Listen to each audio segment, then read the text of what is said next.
So I'm just getting prepared to make my bolognese.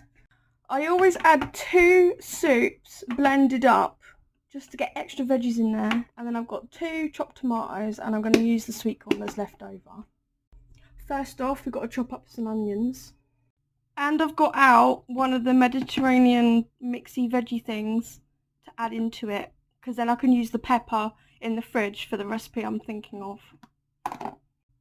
I just use red onions for everything. Yes.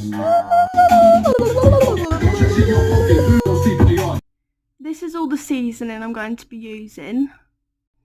First off, heat up the pan with some oil. Add your onions. Sizzle, sizzle. Now I'm going to add a little bit of every one of the seasonings. And I'm going to add a tiny bit of water. It looks a little bit like this. Once the onions are soft, then I'm going to add the mince.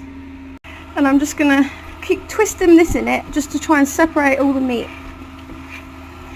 And flip it upside down and get it all mixed together. I'm going to add all of the seasoning in again. And I added salt as well, I forgot to say.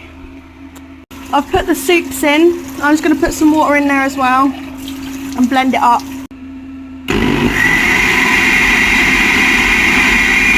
Mince is coming along nicely.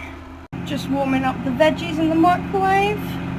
I'm eating a bag of apples whilst I cook. The mince is all cooked now, so I'm going to add the chopped tomatoes, the soup, the veggies in the microwave and the sweet corn, and a lot of this, like a big tablespoon's worth, and a tiny bit of lemon juice. This is what it's looking like. I want to get it up to simmer, and then I'll just leave it simmering for ages and just stir it regularly. I'll come back every 15 minutes and just give it a stir, you know. Now that it's like bubbling, I'm going to turn it down and then just leave it and stir it every 15 minutes like I said.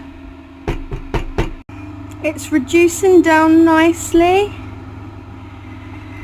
Probably needs another hour. I'm doing it on like 1 out of 6 so that it makes the flavour really nice and deep and tasty.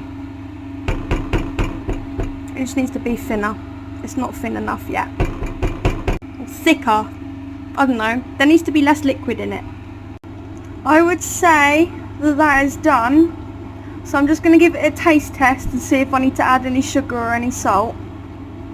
And then I'm going to portion it up in pots. Woohoo! It definitely needs a tiny pinch of sugar and a tiny pinch of salt. And then it's done. Stir fried chicken in the fridge. I've just had to put in the bin as well. Why am I so forgetful?